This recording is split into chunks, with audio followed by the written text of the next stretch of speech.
Bonjour à tous et à toutes et bienvenue encore ici chez moi. Aujourd'hui, je voudrais vous parler du prana.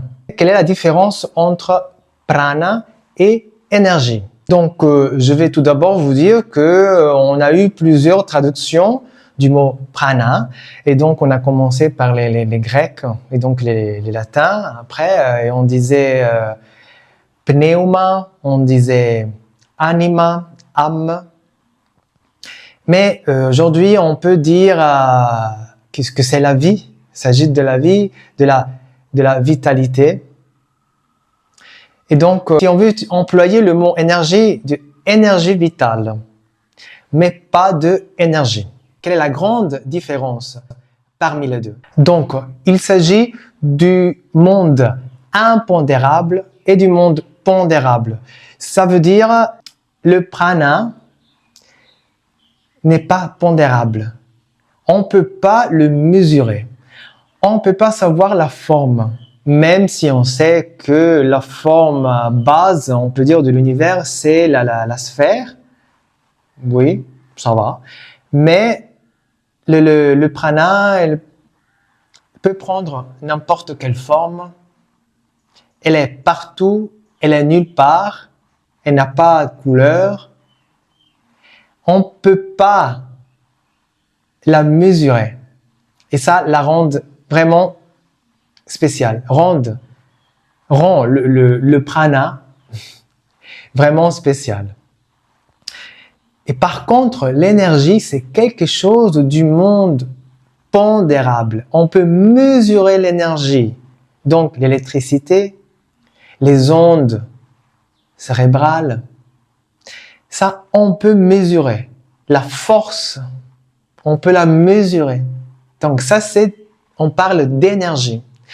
Donc il y a plusieurs personnes qui parlent toujours et qui mélangent prana et énergie. Ce sont deux choses tout à fait différentes. On ne devrait pas jamais les mélanger parce qu'ils servent pour différentes choses. On peut les utiliser pour de différentes choses. Donc, on utilise le prana si on veut travailler sur quelque chose entre nous. Donc, la fréquence, d'une certaine façon, et on utilisera l'énergie, donc la force, si on veut augmenter d'une autre façon la fréquence.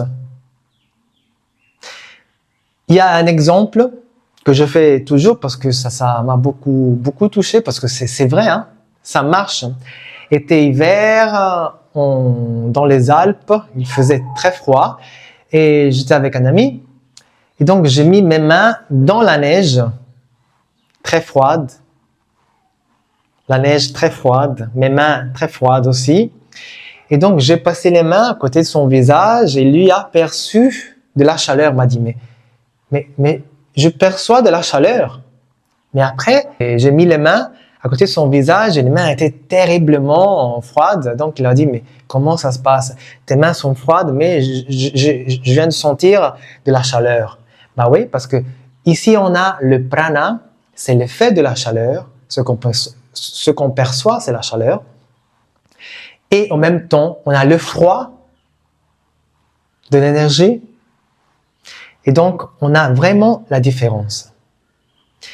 Et c'est très intéressant et très important. Si on veut travailler sur le prana, il faut qu'il soit vraiment clair, la différence entre les deux.